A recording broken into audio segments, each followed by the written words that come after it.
प्रिय विद्यार्थियों नमस्कार। आज हम लोग पढ़ेंगे भारतीय संस्कृति के बारे में। भारतीय संस्कृति के बारे में और भी हमने परिचय प्राप्त किया है, उसकी विशेषताओं के बारे में भी पढ़ा है। भारतीय संस्कृति की भी जितनी प्रशंसा की जाए वह कम ही होगी। भारतीय संस्कृति एक दैवी संस्कृति है, देव संस्कृति है, और ये संस्कृति विश्व में सबसे प्राचीनतम भी संस्कृति है। जब विश्व के लोग जंगल और कानन में भटकते थे, उस समय हमारे विद्या का, ज्ञान का प्रचार प्रसार बहुत ज़्यादा हो रहा था। विश्व को हम आलोकित करने की स्थिति में थे। हमारा ज्ञान विज्ञान अत्यंत उन्नत था, और यह केवल कहना नहीं है, हमारे ये संस्कार में अभी भी वो रगों में प्रवाहित हो रही है वो संस्कृति किसी न किसी रूप में। और आज भी हमारी संस्कृति गर्व करने लायक है, और विश्व को कुछ न कुछ और किसी न किसी रूप में वह देती ही रहती है। तो इसके विशेषताओं के और इसके योगदान के विषय में आज हमें चर्चा करनी है कि भारतीय संस्कृति का मुख्य योगदान और विश्व संस्कृति को क्या देन रही है, उस विषय को हम देखते हैं। विश्व संस्कृति के विषय में जो कहा जाता है कि भारतीय संस्कृति की ये ऋणी है। आज दानवता के भीषण प्रहार के कारण मानवता जो है वो छिन्न भिन्न हो रही है। मनुष्य मनुष्य का शत्रु बन रहा है। स्वार्थपरता के कारण आज किसी का किसी से विश्वास नहीं है, किसी का किसी में विश्वास नहीं है। यदि आज संसार में मानवता को रक्षा करनी है, और तो भारतीय संस्कृति ही इसमें सहायक हो सकती है और उसके कल्याण के लिए मार्ग प्रशस्त करती है। उसके कुछ मूलभूत सिद्धांत हैं जो विश्व कल्याण के मार्ग में प्रशस्त करने के लिए विश्व संस्कृति को दे रहे हैं। उनको एक एक बिंदु के रूप में लेंगे और थोड़ी थोड़ी चर्चा करके आगे बढ़ेंगे। पहला है जैसे पुनर्जन्म तथा आत्म तत्व के लिए सिद्धांत की स्थापना। इस संस्कृति ने क्या किया? आज समूचा विश्व ये मानता है स्वयं की सुरक्षा के लिए भयंकर से भयंकर हथियार बना रहा है। वह दूसरों की धमकी दे रहा है, स्वयं बचना चाहता है, दूसरे को मारना चाहता है। भौतिकवादी संस्कृति का सर्वत्र जो है प्रचार प्रसार हो रहा है, और अधिकाधिक को सुख उपभोग करना चाहता है, मृत्यु से डरता है। वह आत्मा की अमरता और पुनर्जन्म में विश्वास नहीं करता। यावत जीवित सुखम जीवित, ऐसी वो उसकी भावना है। अपने अपने खाओ, अपने अपने जियो। और हमारे यहाँ था जियो जियो की भावना। पुनर्जन्म में जो विश्वास था कि हम अच्छा कर्म करते हैं तो अच्छा परिणाम मिलता है, फिर हमारा जन्म भी अच्छा होता है। इसीलिए मृत्यु अंतिम सत्य है, और मृत्यु सबको जो है कर्मों के अनुसार मृत्यु के बाद फल की प्राप्ति होती है, उसी के अनुसार जन्म होता है, पुनर्जन्म होता है। इसलिए आत्मा कभी मरती नहीं है। इस तरह के जो भाव थे, इस तरह के सिद्धांत का हमने प्रतिपादन किया था। और एक ऐसा तत्व है जो शरीर में, जिसके नहीं रहने पर ये शरीर की कोई मूल्य नहीं होता। मरने के बाद आत्मा के निकल जाने के बाद व्यक्ति इस शरीर को ईट मिट्टी की पत्थर की तरह उसको तुरंत हटा देना चाहता है, आपका कितना ही प्रिय वो क्यों ना हो। तो इस तरह की बात जो पुनर्जन्म तथा आत्म तत्व के सिद्धांत की जो स्थापना की गई है, वह मनुष्य को एक सतत संबल प्रदान करता है, और ये बतलाता है कि मनुष्य का कभी अंत नहीं होता। इसीलिए अच्छे कर्म करो, अच्छे कर्म करने के बाद ही आपको अच्छे जीवन की प्राप्ति दूसरे जन्म में होगी।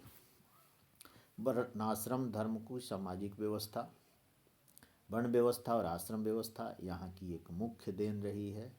कि वर्ण जो है, चार वर्ण जो है, कर्म के आधार पर वर्ण थे, जन्म के आधार पर तो जाति हो जाती है। वर्ण थे चार: ब्राह्मण, क्षत्रिय, वैश्य, शूद्र। ब्राह्मण का काम था वेदों को पढ़ना पढ़ाना, अध्ययन अध्यापन करना। क्षत्रिय का समाज की रक्षा करना, राज्य की रक्षा करना। वैश्य का था व्यापार करना, और इन दो वर्णों की सेवा करना, समाज की भी सेवा करना, कृषि व्यापार करना।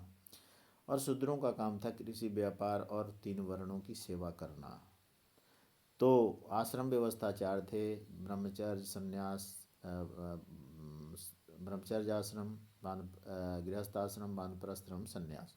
तो ये चार आश्रम से 25-25 वर्ष के काल्पनिक आयु को मानते हुए, इस 100 वर्ष के आयु को मान करके ये चार आश्रमों की व्यवस्था की गई थी। और मनुष्य की संपूर्ण जीवनचर्या इन आश्रमों के इर्द गिर्द ही और इससे होकर गुजरती थी, और अंत में वह मोक्ष को प्राप्त करता था। यानी आत्मा के सत्य को स्वीकार करने वाला यह सिद्धांत वर्ण आश्रम व्यवस्था से जुड़ा हुआ था, और यह पूरे समाज को एक मार्गदर्शन, दिशा निर्देश करने का एक सटीक साधन था। और यह जो है पूरे विश्व के लिए भी अनुकरणीय है।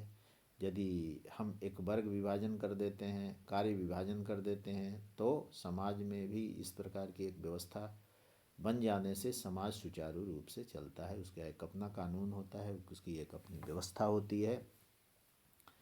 फिर अगला योगदान इसका है कि गणित का अनुपम सिद्धांत दिया। भारत के प्राचीन विद्वानों ने गणित विद्या के परमावश्यक सिद्धांत सशून्य दशांश गणना विधि को जन्म देकर विश्व का बड़ा भारी उपकार किया। इस गणना विधि को आज संपूर्ण विश्व ने अपना लिया है, जिसे हम दार्शनिक प्रणाली के नाम से जानते हैं। 1 से 10 तक के अंक, 0 से लेकर 9 तक के अंक और पुनः 10। तो इस 10 अंक हैं इसमें दार्शनिक प्रणाली, और इसमें कितने से बड़ी संख्या लिख लेते हैं, कितने से बड़े कंप्यूटरीय गणना, और हम वर्षों से करते आ रहे हैं, और ये आज ये कंप्यूटर का भी आधार बना है। और जो रोमन पद्धति आदि में लिखे जाने वाले गणित है वो बहुत ही भार स्वरूप हो जाते थे।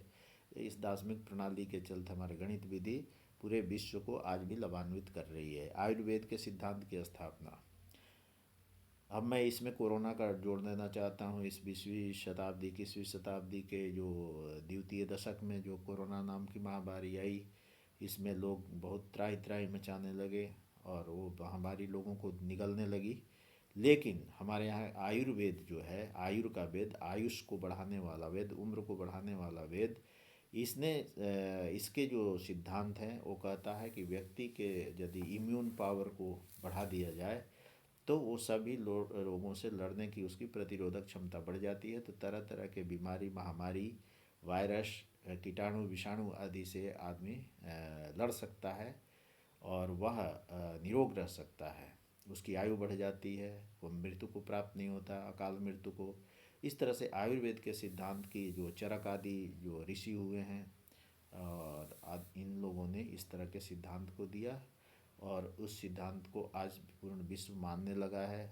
इस कोरोना का ग्राफ भी भारत में उतना नहीं बढ़ा, इतना विशालकाय देश, इतनी बड़ी जनसंख्या, फिर भी हमने आयुर्वेद के सिद्धांत और के आधार पर हम आगे बढ़े, इसको जीवन में अपनाया, और इसको अपनाने से हमारे जीवन की रक्षा हुई, समाज की रक्षा हुई।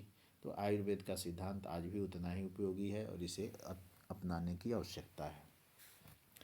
धार्मिक और दार्शनिक सिद्धांत, हमारे यहाँ प्राचीन काल से ही धर्म का अत्यंत उदार अर्थ रहा है। इसमें कर्तव्य का बोध होता था। धर्म यानी धर्मोधार्यते प्रजा, धर्म वह है जिसे प्रजा धारण करती है। धर्म यानी कर्तव्य, जो व्यक्ति का कर्तव्य अलग होता है। तो जो गुण हैं और सहिष्णुता, प्रेम, भाईचारा, इस प्रकार के जो भावों को लेकर आगे बढ़ने का गुण है वो धर्म है। धर्म क्या है? तो धर्म जो है, जो मनुष्य के आंतरिक गुण हैं, सद्गुण हैं, उनको धारण करना, उनकी रक्षा करना, प्राणियों की रक्षा करना, जीवों की रक्षा करना, पेड़ों की रक्षा करना, पर्यावरण की रक्षा करना, और इस तरह से विश्व कल्याण के लिए सबको प्राणी मात्र में, सब में आत्म तत्व का दर्शन करना, इस तरह का महत्वपूर्ण सिद्धांत। भाषा का दार्शनिक महत्व, भाषा भी संस्कृत भाषा का बड़ा योगदान रहा है। पाश्चात्य विद्वान ने इसको अध्ययन किया और उसमें उसकी वैज्ञानिकता के दर्शन किए। संस्कृत भाषा में कई शब्दों का साम्य भी मिला, जो यूरोपीय भारोपीय भाषा कहते हैं, वहाँ से भी मिला। भाषा विज्ञान का एक जन्म हुआ और उन्होंने देखा कि संस्कृत का कहीं ना कहीं इसमें जुड़ाव रहा है, और इससे ही बहुत सारी विश्व की भाषाएं विकसित हुई हैं, और ये तो भारतीय भाषाओं की जननी कही जाती है। व्यापारियों द्वारा संस्कृत का प्रचार हुआ, ये संस्कृति का प्रचार किया, दूर दूर में गए। अच्छे जो यहाँ का की परिवार व्यवस्था है वो अभी भी अनुकरणीय है। 7 जन्मों के सिद्धांत को माना, एक विवाह एक संस्कार माना जाता है। विवाह एक गठबंधन नहीं है और मात्र एक समझौता नहीं है जो अन्य धर्मों में और संस्कृतियों में है। उससे भिन्न एक यह संस्कार है जो जीवन के बाद भी मृत्यु पर्यंत और 7 जन्मों तक चलने वाला और जीवन तक चलने वाला संस्कार है। तो इस तरह की बात इसमें है। विभिन्न प्रकार के खेल का भी भारत में आविष्कार हुआ। साहित्य के क्षेत्र में वैदिक साहित्य, लौकिक साहित्य, इतिहास, महाभारत आदि की रचना हुई, और इसमें राजा के राज्य के सिद्धांत, विभिन्न दर्शनों का जन्म हुआ। षड आस्तिक दर्शन जो हैं, जिसमें सांख्य, योग, न्याय, वैशेषिक, मीमांसा और वेदांत, ये षड दर्शन, और 3 नास्तिक दर्शन में चार्वाक, बौद्ध एवं जैन जो नास्तिक दर्शन, जिनका वेदों में विश्वास नहीं है, इस प्रकार के 9 दर्शन, और इन सब प्रकार के दर्शन में ही जो पाश्चात्य दर्शन से लेकर और आधुनिक दर्शन के सारे दर्शन का यदि हम अवलोकन करें तो उन सारे दर्शनों के बीच और मूलभूत सिद्धांत इन दर्शनों में निहित हैं, और इससे पूरे जो विश्व के दर्शन हैं वो लाभान्वित होते रहे हैं, जिसमें अध्यात्म की खोज, मोक्षवाद, आत्मा संबंधी कल्पना, मुक्ति, कर्म तथा ज्ञान का समन्वय,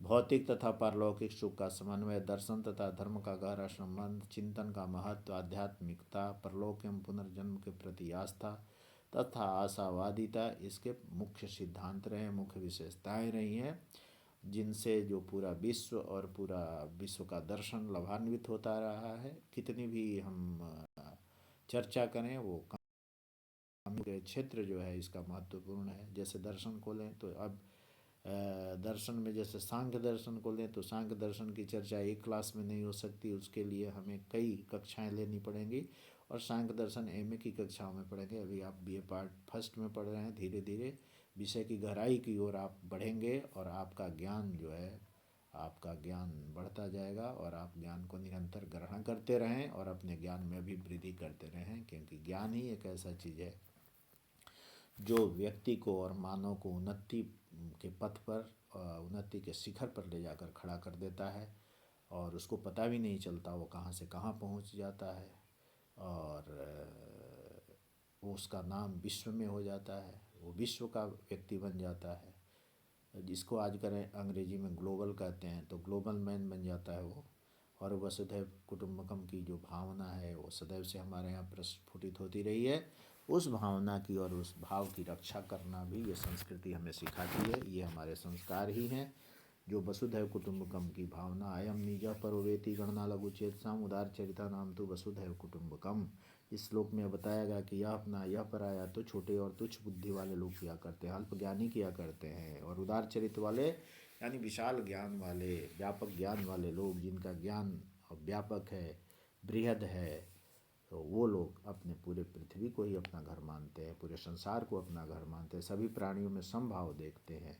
तो इस तरह की भावना और संस्कृति और संस्कार का प्रचार ही हमारी संस्कृति का मुख्य उद्देश्य रहा है। इसके योगदान को हम कितनी बात करें और जितना भी किया जाए वो कम है।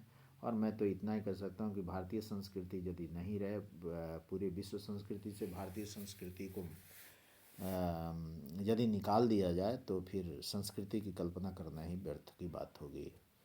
ज़्यादा क्या कहना, और आगे भी हम इसी तरह से निरंतर अध्ययन करते रहेंगे। धन्यवाद, नमस्कार।